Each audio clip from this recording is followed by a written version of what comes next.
want to talk about some of the twists and turns that we have seen out of this YCS.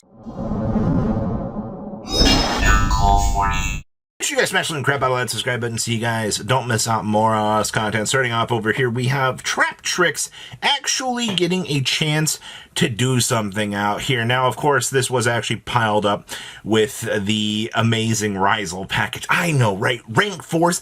Yeah, you should be no stranger to actually knowing that any rank 4 strategy out here is going to be capable of abusing, you know, another package with Rysel. Like, that's just how it is right now.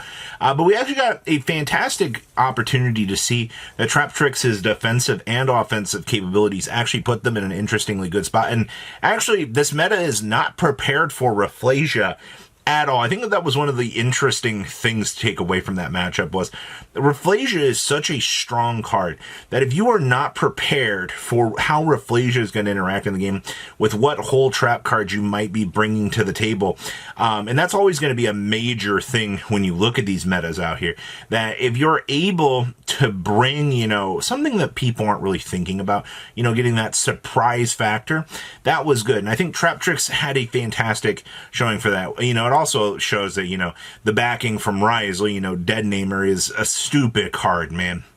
Detonator getting the chance to just smash through boards, well, you know, the Traptrix stuff is just kind of, you know, handing you the infinite recurring wall of, here, trap hole, ooh, nice, more trap holes, oh, okay, you know, and those form of interruptions, yeah, that's actually pretty freaking awesome. I know, right? Pure Rysel's dead. End the tyranny of that build. Now it's all about Traptrix Rysel.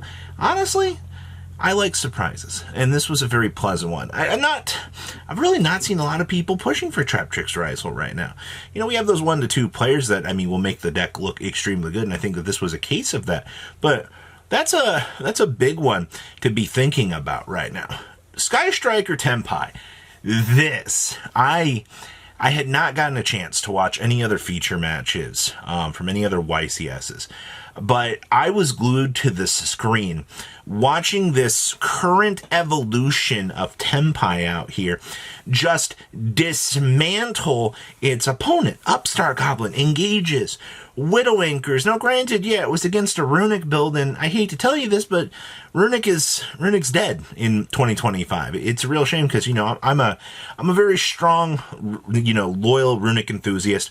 I love the deck. It's a lot of fun, but man, watching, you know, the Upstart Goblin into the engage, you know, into, you know, like the additional board breakers, you know, into the thing, you know, these cards limited to 1. Sure, you know, they are limited for good reason, you know, Sengen Kaiman, Sengen Summoning.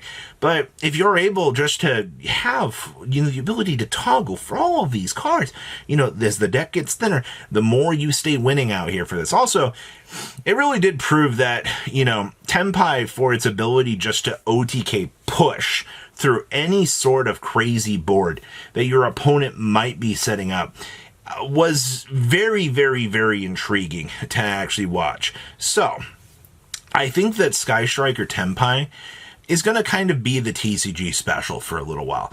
I know I've not seen the OCG messing around with this at all because they don't have a reason to. The OCG doesn't need to play Striker cards in Tenpai because they have triple Sengen Kaiman. You know, they get to play the deck a little bit more ignorantly. And, you know, one interesting thing that I heard from this duelist was, you know, they were going second all day. They were getting the chance to do what their deck wanted to do, which is unheard of, actually. Most people would be counterplaying it, but no, honestly, not in this environment. Crystrons.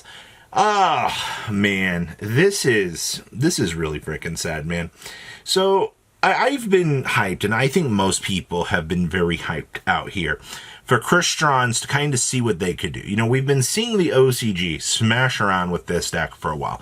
It has been an extremely crazy build. You know, they've even gone so far as to playing Tidal, the Dragon Ruler in the OCG builds, but the TCG is not even batting an eye at Tidal. I have not seen a single list in the TCG even looking at Tidal as a card because, you know, TCG just does not really care about having that card as an option. And it's kind of interesting, but for the the Crystron build this weekend, I think it's become a little bit apparent, and this is kind of sad, actually. The deck has a lot of issues. The deck struggled in some of the weirdest matchups that, you couldn't imagine. And it also proved, the deck has a lot of vulnerable spots to kind of do its thing. Now, I will say, though, most people were kind of talking about the deck as an extremely good budget option. I agree with that.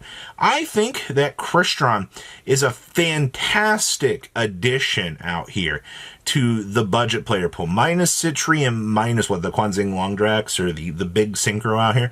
Minus those two cards. Pretty much everything available in this deck is so extremely cheap that you should have no problem. I think there's a couple of $3, $4 cards in the deck outside of that, but Crystron kind of lives up to that, supposed budget option. And it was very apparent this weekend. And so sad to say it, but man, I really, really, really wish that we would have seen a little bit more action from this deck. But you know what? I'm hoping, we'll see how it performs through Top Cut, but a little bit rough. Mermails. Holy crap. Mermail, I gave this deck a little bit too much credit. I always said, Mermail goes first, it can typically snowball a win. You can take a lot of advantage away from your opponent, and you'll just be that deck that your opponent is just going to have to go, really? Like, you did the hand rip, you set up the water barrier statue. I bet you feel fantastic, man. No.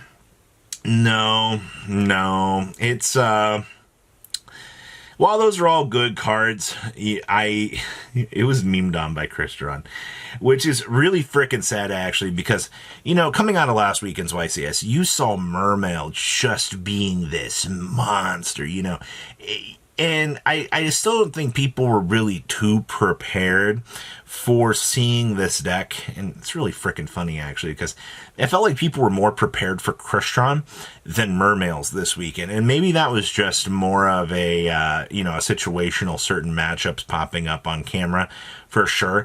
But just taking a moment to look at all of those choices, I don't know, man. That was freaking funny to actually just see Mermail. The deck just runs out of steam so freaking quickly. It's like, oops, job's done. And it's just, it cannot recover at all. Yeah, you get the cool, oh, hey, look, I'm going to banish this, and then I'm going to discard this to pop your card during the opponent. So yeah, you get that cool little interaction, sure. But, 2 toads, a barrier statue, and the pop one. It's what, 4 interruptions? If decks can play through that, you're dead. All right, and the Mermail has 0 recoverability once you break down that field. So, congratulations, you just won the game because, oops, can't recover. Sorry. That was one of the biggest surprises out of the week. Now, the biggest surprise so far has been Sharks playing through Dimension Shifter. This was freaking hilarious to watch, man.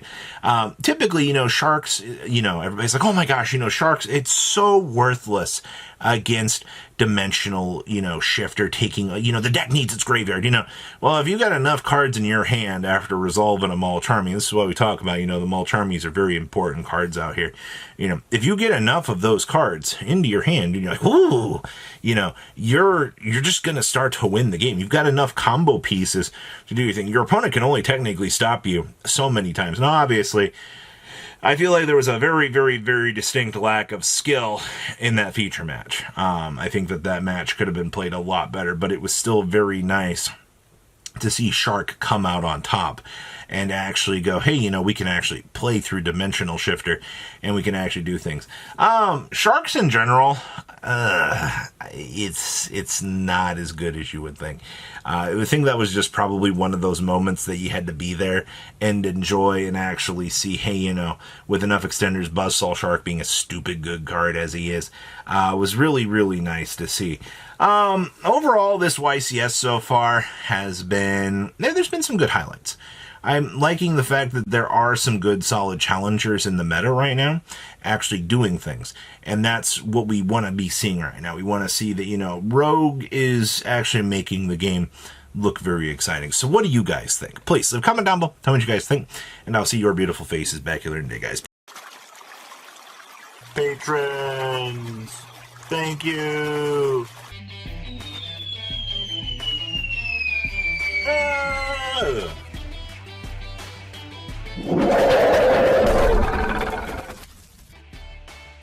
Thank you so much for watching. Check out these other videos.